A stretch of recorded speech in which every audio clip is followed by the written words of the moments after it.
Well, I've completely devastated the root structure of this plant and completely bare rooted it. But I got it out. Now I'm going to move it to the new hole right away and get it in the ground and get some water on it. Hopefully I haven't killed it. Hi, it's Greg here with MaritimeGardening.com, and I'm out here pulling a grapevine out of the ground and moving it in early November. And this is a fully mature, productive, fully realized, healthy, otherwise perfectly fine grapevine. And I'm basically yanking it out of the ground and changing where it is because it's causing problems elsewhere in the garden. And this is one of these things where it's a hard decision to make, and it's the kind of decision where you I mentioned it in the previous video and people said, why don't you do this, why don't you do this, why don't you try this, why don't you try that. So I'm going to speak to all the different points I can remember and help people understand why I've decided to move this. And the purpose is to help those of you out there that are trying to make a big decision in the garden. And one of those decisions where you dither, should I, shouldn't I, oh, maybe things, am I making a mistake, or there's sort of, and there's sort of a procrastination that goes along with decisions like that. And how I arrived at the decision to move this thing, and basically I just using sort of reasoning and logic, I've backed myself into a corner where I really have no good argument for keeping this where it is. So let me show you the vine first. All right, so here's where it's planted in the ground, okay? And you can see it's almost 2 inches thick at the base, the thickest stalk, okay? So that's the strongest vine, very healthy. And that's more than one good cane coming off of it, okay? And it goes all the way over here. So I've trained the thing along this fence, the fence against the outside of my garden. So it goes about 20-30 feet that way, and it had gone 20-30 feet this way, but I basically yesterday took down some of it, and then I thought, boy, this is a good topic for a video. Why don't I just do the rest of it on camera? So what happens every year, and I use the actual leaves I use when I'm making pickles, because they help keep your cucumbers crunchy when you pickle them, for fermented pickles anyway. And it has nice big healthy grapes, and it probably took 5 or 6 years for this thing to start producing, and I'm at the stage now where it's more and more productive every year, so it's really hit its stride. But as a result, because it's big, and so remember, it went all the way over to where that dome is, right from there all the way to there. That direction is south, that direction is east. So when the foliage is fully on, and it went right up over this barbed wire here, when the foliage is fully on, this thing casts shade on this garden here. It also casts a degree of shade on this garden here, right? So number one, it's casting shade in a place where I don't want it to cast shade. And I could solve that by making it shorter and so on and so forth, right? But basically it's creating a shade wall on the side of my garden, not necessarily something I want. Number two, and this is the main problem, is that the foliage grows on this side and it grows on that side. And that's a steep drop off there, so I really can't harvest them out there, and there's thorns and ticks and all God knows what out there, right? So I basically don't bother with that. So there's all kinds of grapes that grow on that side that are difficult to harvest. But number two, because they're out there, and it's hard to tell, but basically animals walk right along the border of this garden all the time. This is a wild forest behind me. There's no people living over there for miles and miles. So I've got deer, raccoons, black bears, porcupines, rabbits, squirrels, chipmunks, you name it, right? I got everything here. So I've got this productive fruit-bearing thing on the edge of my garden, and it's drawing these animals into my garden, right? It's giving them a reason to be around, The foliage gets so heavy here that sometimes they can find their way over this barbed wire safely without getting a little poke and being convinced to not climb the fence, which is why the barbed wire is not there to hurt animals. It's there to tell them, don't go this way. This is the wrong way to go. Give up and go back, right? Just a little reminder to stay out of my garden, right? So the grapevine is hindering the barbed wire's ability to keep things out. It's drawing herbivores to my garden. I have found at the base of the grapes on this side porcupine poop. I don't know all the different animals that have been here. People have asked me to set up a trail camera and make video of that, and I have a trail camera, but the problem is I might get 2,000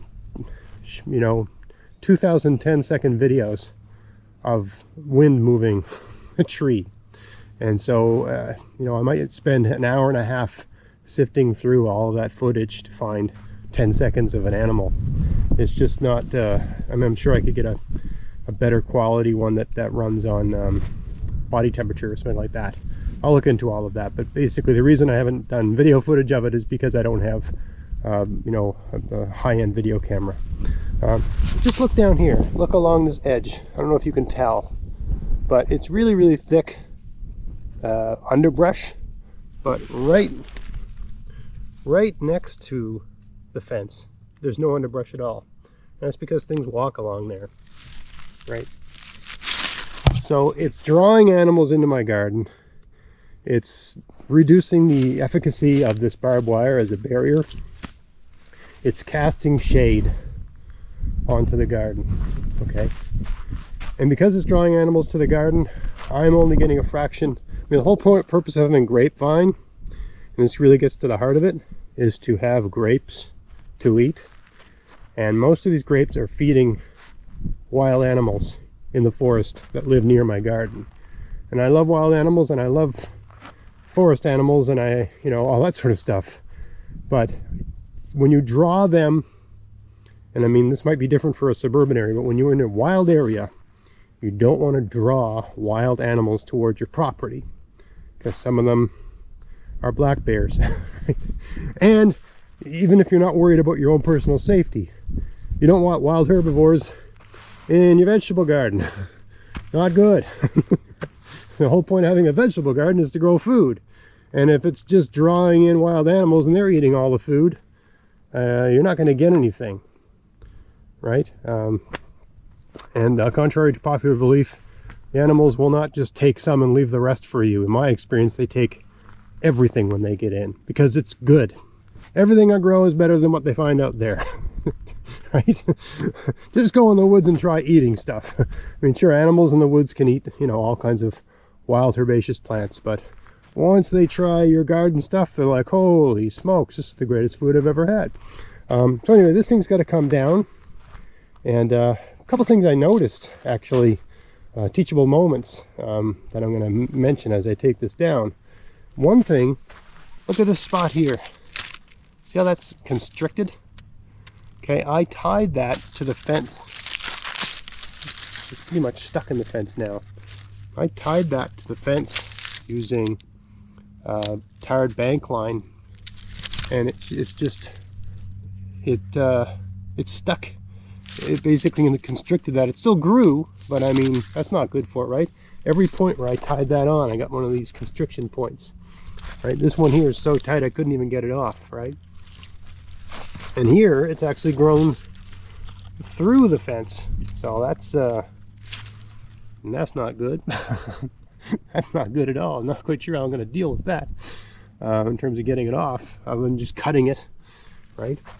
So I mean, we're going to have to do some serious damage to this thing to get it off, but there's just no point in keeping it here. So I mean, one of my viewers said, why don't you just try to propagate one of the canes and leave the main plant? Well, two reasons I can't do that. If I leave the main plant, it's still going to draw herbivores to my garden, over my fence, into my garden, all that sort of stuff. So I don't, and it's going to still cast shade. Okay. Number two, this is a cultivar grafted to a rootstock. right? So if I try to propagate one of the canes and it roots in the ground, it's unlikely that it would be hardy enough to take the winter here, or just take the various stresses the season puts on the plant. So it might be hard enough to take how cold it gets here, but it might not be hard enough to take how wet the soil can get here, and the freezing and the thawing and all that sort of stuff that we have where I live, right? So just, you know, just propagating from a branch, trying to get that to root in the ground, that might work, it might not, or it might work for like 3 years and then you have a bad winter and the whole thing dies. There's a reason cultivars are grafted to rootstock, because the root stock is reliable, right? So you don't want to invest 3 or 4 years into a plant and have a bad winter and it dies. That's why you have a cultivar grafted to a rootstock. So that's why I'm not going to bother doing any of that stuff, right? Another thing is, well, what if you move it and it dies? Yeah, that I expect that to happen. I think that's more likely than any other contingency. There's nothing I can do about it, you know. There's nothing I can do about that. If it happens, it happens. I just this has got to be moved. I can't. There's no getting around it, right? So if it kills it, it kills it. You know, maybe I'll plant another grape plant, or maybe I'll just try something else and give up on that. You know, we were never crazy about these grapes anyway. They're not particularly sweet. They're more like wine grapes. And this year I probably did have enough to make a batch of wine. But so many of them got eaten by animals. I didn't have enough left for that anyway, right? So let's get going. I'm gonna have to get a pruning saw, I think, because this thing is growing right through the fence here, and that's a shame because this is the thickest stalk, and I don't see a way to remove this thing without cutting that off, because it's growing right through. I either have to cut the fence away, which I don't want to do. I don't want to make a hole in my fence. I suppose I could do that. I suppose that's a possibility. But not something I really want to do. But yeah, I guess I could take a piece out and just, I think maybe I'll do that. I'll take a piece out of the fence and just rewire it to stop up the hole. That's possible. That's probably the best solution, because it's healthy even though it's grown through a fence. So I'll just take the fence with it. I gotta go get some gear and do all that. So stay tuned.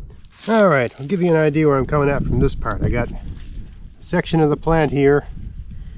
It's growing through the fence. The way I see it, the only way to get, because I got such a strong stalk here, I don't want to just cut the stalk off, especially below what appears to be a node. So the only option, I think, is to sort of cut the fence away so that I can get the plant. In fact, I think this whole, this branch, I don't see any way of getting this branch off without removing it. I have to cut this whole branch here, which is a shame because it's so... There we go, so that's free. I mean, I don't know what I'm doing to the plant by doing all this. I know you can move grapes in the fall, but in terms of like messing with, you know, extreme pruning, all that sort of stuff, I don't know how much harm I'm doing. All I know is there's no point in leaving this there. So that's free. Now this part here is through the fence, so that's got to go too. Yeah. So I mean, it's a shame. I've just lost all of this branch, right? Huge, healthy stem, right? But I'll tell you, with stuff like this, once you start cutting, you just keep cutting, right? I mean, basically I've taken away over half the plant, you know, so I'm at the point now where either I've killed it or I haven't, I don't know. So you might as well just finish what I started.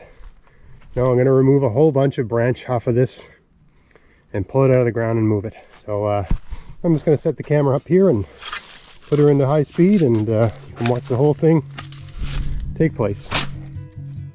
The rule of thumb when you're pruning is that you should prune in late March, where I live anyway, but more importantly, you should not remove any more than 30% of the plant when pruning, because if you do that, it puts the plant in a kind of shock state, and it'll activate all of its nodes and send up a lot of suckers and sort of go crazy and just grow a whole bunch of branches when it comes out of dormancy. I'm completely breaking that rule here. I'm removing like all kinds of the plant because it's the only way to get it free from the fence, and there's just no way around it. I mean, the only way to move it is to remove all these branches. You know, because so many of the branches are weaving in and out through the fence, so you just can't really extract the plant from the fence without removing all of this material. There's just no way around it. So I mean, you know, whatever happens next spring, you know, I'm not expecting much. I'm having my expectations really low, but I'll be happy if the plant just lives through it. And if it goes into shock and sends out a lot of suckers, I'll just remove some of them and just work with the plant for a couple of years, and hopefully get something out of it eventually. That's all you can do in these situations, right? Well, there's about I don't know when I planted this, 2015. So there's like 7 years of cultivation and pruning and development down the drain in about 5 minutes. So I'll pull this thing out of the ground, put it in another spot. I don't know how easily or how much difficulty is going to be involved in getting this out. I've never pulled a grape out of the ground before, so I have no idea what I'm getting myself in for. Any well-established plant, getting it out of the ground is usually back-breaking work. And of course, there's always the ever-present anxiety that you're killing the plant, and the whole thing's pointless anyway. But nothing ventured, nothing gained, right? I think this is you know, when you're gardening, if you want to be successful, especially as the scale increases, you got to be bold, you got to take chances. What's the worst that can happen here? I don't have any grapes next year. Well, about 90% of the grapes that grew on this thing, I didn't get them this year anyway. So the worst thing that can happen is almost the same as what happened this year. And the added benefit is I won't be drawing all these herbivores to my garden to the same extent anyway, right? So there's no, even though what I just did is incredibly destructive and I probably ruined a perfectly good grapevine, there's still more upside than downside to this big move. So that's how I reasoned it out. Let's see about getting this thing out of the ground. All right, so I cut everything that's coming off. I've worked my way around with a nice sharp sort of gardening spade, right, to try to cut all the roots I can get. I haven't got everything because sometimes these things go straight down. So now basically the only thing I can do is try to pull it out of the ground or dig more. Now I need to be stronger than I am to pull this out of the ground, so I'm going to use a little trick here. This is useful for all you people that need to be about twice as strong as I normally am to pull this off. So I'm hoping this tree is up to it. I'm just going to tie these old jeans around this. Oh look, that's right through. There we go. Tie these jeans around it. You tie a rope around if you tie a rope around the base of a tree or a bush or a shrub or anything like that, and put any sort of stress on the rope, it'll rip the bark right off of it. So I got an old pair of pants here. They're basically worn out. They're just in the rag pile. So just put that around, tie the legs together,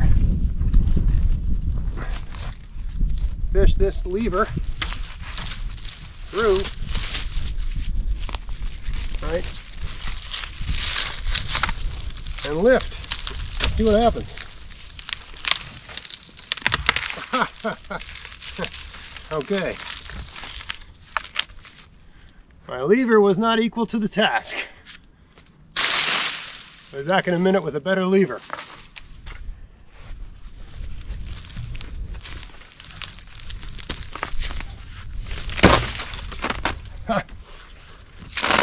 The pants gave up. This thing don't want to come out. Oh, man. Well, we got a situation here where a pulley would be handy, but for a pulley to work, I need a fixed point. I don't have a fixed point. I wouldn't want to use one of these fence posts for fear of pulling it out. So yeah, just have to. I'm gonna see what I can do here with just giving this a really good pull using my own strength, but in a way that I can come at it from various angles of attack.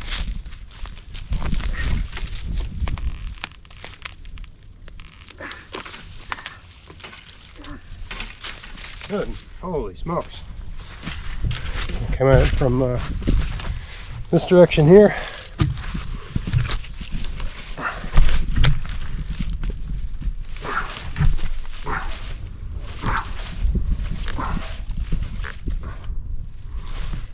Holy smokes. I'm not wanting to come out. Try loosening it up with a pry bar, I guess.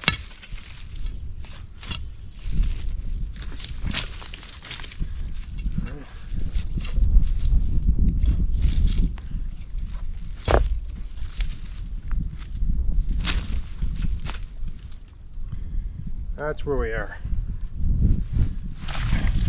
Gotta pull that out. All right.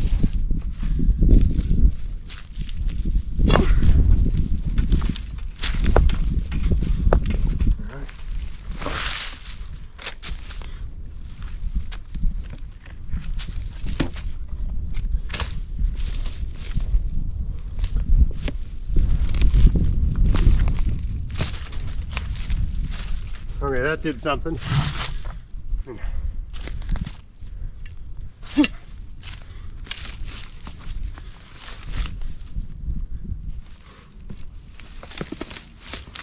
All right. I think we've done some damage now. Making a heck of a mess of this plant. But,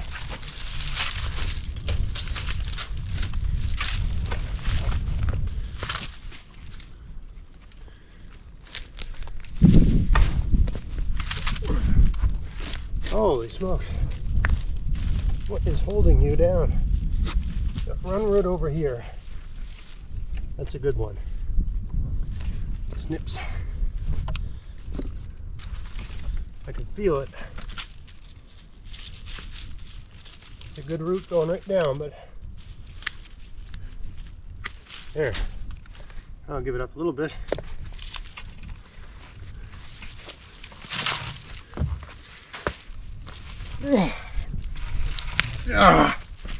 Holy smokes. All right.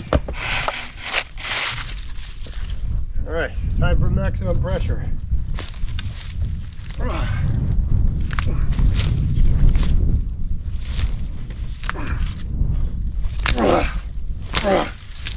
Holy God. Whew.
All right. Well, I've completely devastated the root structure of this plant and completely bare rooted it. But I got it out. Now I'm going to move it to the new hole right away and get it in the ground and get some water on it, and hopefully I haven't killed it. Alright, here we are at the other end of the garden, the north end of the garden, as opposed to the south. I got a fence over here, but this plant's going to be 6 feet from the fence, and it's going to run parallel to the fence, but not against the fence. Hopefully, in that way, I won't have the same problem. It won't provide such a tempting, tasty treat for the local wild things. Hopefully, put this in the ground at roughly the same depth, right? You got to have these things at the same depth they were at before.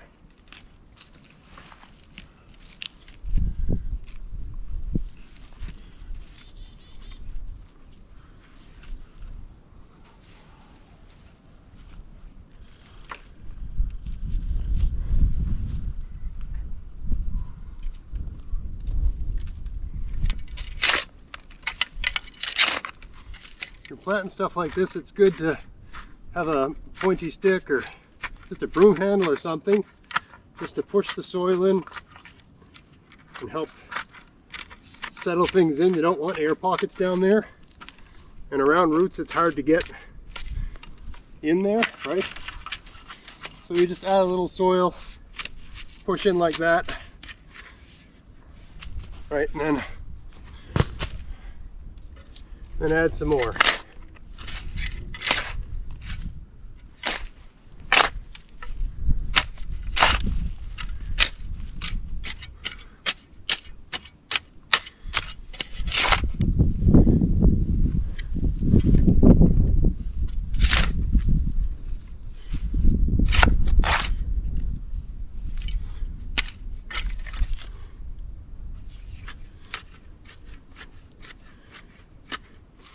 Okay, I think I've settled this in all right. All that's left to do is get some water on this, get some mulch going, and build some sort of serviceable trellis, because I got about 10 feet of vine going this way, not much going that way.